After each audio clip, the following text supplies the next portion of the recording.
It's important to start by saying that this guide does not include advanced techniques like perfect pivoting in Smash 4, wave dashing in Melee, and smooth landing in Smash 64.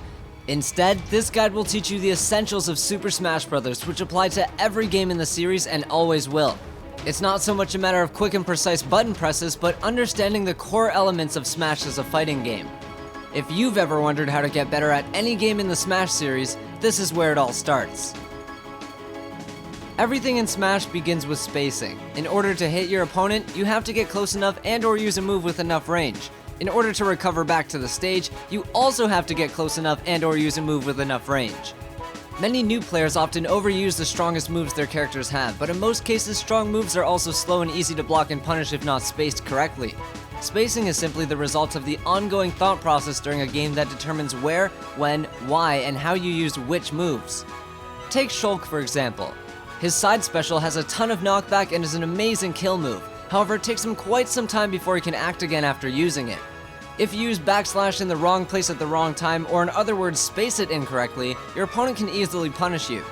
However, if you wait for your opponent to make an error and wind up in some ending lag of their own, you can easily capitalize with a strong move despite its slow startup and end. But how do you constantly create these successful openings for yourself throughout an entire match? Well, it all comes back down to having great spacing.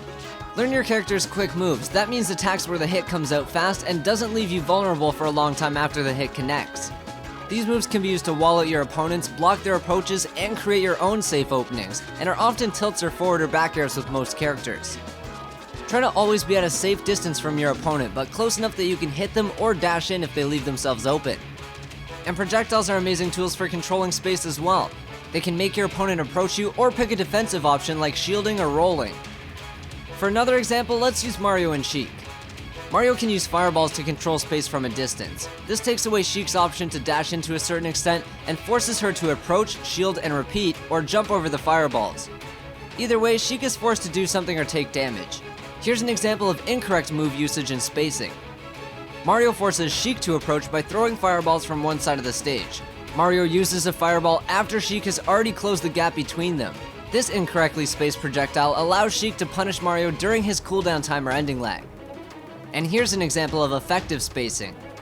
Mario uses a fireball at mid-range and then dashes in. An incoming projectile forces your opponent to shield, roll or sidestep, or jump. If the fireball hits Sheik, Mario can follow up with an attack or grab. If Sheik shields the fireball, Mario can grab the shield. If Sheik jumps, Mario can also jump an aerial on reaction. If Sheik rolls or sidesteps, you can also punish on reaction with an attack or grab. Having great spacing is just the beginning of Smash, and almost everything else relies on it. Lesson 2 will focus on safe options and punishing, and every other lesson will reference the tools learned in the lessons before. So like I said, this is where it all starts. If you have any questions, feel free to drop them in the comments, or heck, rewatch the video as many times as you need to completely understand. You can chat with me at the SmashCentral on Twitter or facebook.com/SmashCentralOfficial. Custom Corner is a character guide series where we break down each character's custom moves and create the best build possible. If you want to check out the latest episode featuring Rosalina, just click the video on your screen or find it in the info section below.